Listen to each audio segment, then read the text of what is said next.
Assalamualaikum warahmatullahi wabarakatuh.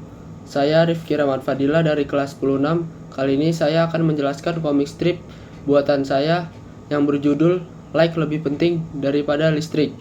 Masuk ke bagian abstraksi. Pada saat malam minggu, Edi duduk di kamarnya dengan wajah panik.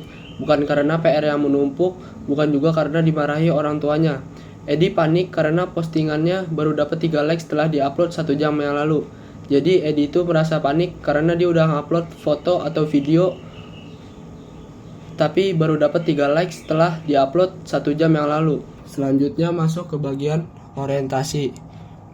Pada bagian ini disebutkannya para tokoh di cerita Like Lebih Penting Daripada Listrik. Di antaranya ada Edi, Ibu Edi, dan teman Edi. Di bagian ini juga latar belakang tokoh utama menghadapi masalahnya. Di bagian ini juga karakter tokoh bisa disimpulkan seperti Edi karakternya egois dan lucu, ibunya penyabar dan baik hati, temannya ramah. Jadi di bagian orientasi ini Edi ngomong kepada dirinya sendiri nih, buset, masa foto gue yang udah diedit 7 kali ditambah filter cuma dapat 3 like. Jadi dia itu ngomong kepada dirinya sendiri, kenapa sih gue udah upload foto yang udah diedit 7 kali ditambah filter masa cuma dapat 3 like.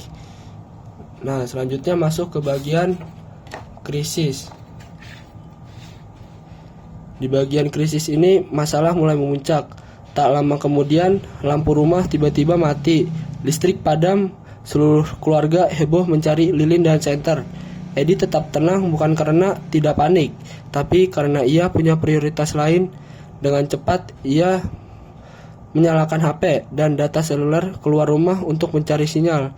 Nah, pada saat mati lampu ini, ibunya ngomong nih ke Edi, "Di, ayo bantuin ibu cari lilin." Ibunya ngomong itu sambil teriak-teriak dengan nada yang tinggi kepada Edi. Kemudian Edi ngejawab dengan nada yang ledek gitu, "Like lebih penting daripada listrik, Bu. Listrik bisa mati, tapi jangan sampai notifikasi ikut mati." Dia tuh ngejawab ibunya itu dengan nada-nada yang kayak ngeledek gitu. Selanjutnya masuk ke bagian reaksi. Nah, saking paniknya Edi sampai naik ke atap rumah tetangga hanya untuk mendapat sinyal dari ponselnya itu. Temannya yang sedang lewat pun terheran-heran dan bertanya kepada Edi. Lalu Edi menjawab dengan muka serius. Nah, temannya itu nanya kepada Edi, "Buset, ngapain lu di atap rumah gitu?" Nah, Edi ini ngejawab dengan muka-muka atau wajah-wajah yang benar-benar serius. Dia itu ngejawab, "Gue di atas demi harga diri gue, minimal malam ini harus dapat 10 like." Nah, dia itu karena postingan foto atau videonya yang diupload di medsos baru dapat 3 like, dia minimal malam ini tuh harus dapat 10 like dulu. Nah, kemudian dia itu ngejawab dengan muka-muka yang atau wajah yang benar-benar serius karena ingin mendapatkan 10 like dalam satu malam tersebut. Kemudian yang terakhir ada koda. Akhirnya pas listrik nyala, ibunya menemukan Edi masih duduk di atap rumah sambil pegang HP.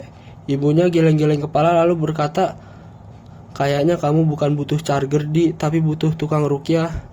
Nah, ini mungkin karena ibunya udah saking kesel kepada Edi, dia itu sampai ngomong dia itu bukan butuh charger HP lagi, tapi butuh tukang ruqyah.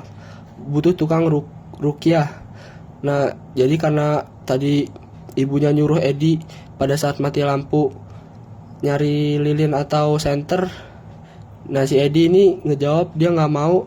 Akhirnya pada saat akhirnya ibunya tuh sampai ngomong ke Edi bukan butuh charger lagi, tapi butuh tukang ruqyah. Nah, pesan moral dari cerita ini bisa kita simpulkan, jangan sampai cahaya layar HP lebih berarti daripada cahaya kehidupan. Karena banyak yang rela kehilangan akal demi mendapat like, tapi lupa menyalakan logika. Sekian penjelasan mengenai komik strip hasil buatan saya, kurang lebihnya mohon maaf. Wassalamualaikum warahmatullahi wabarakatuh.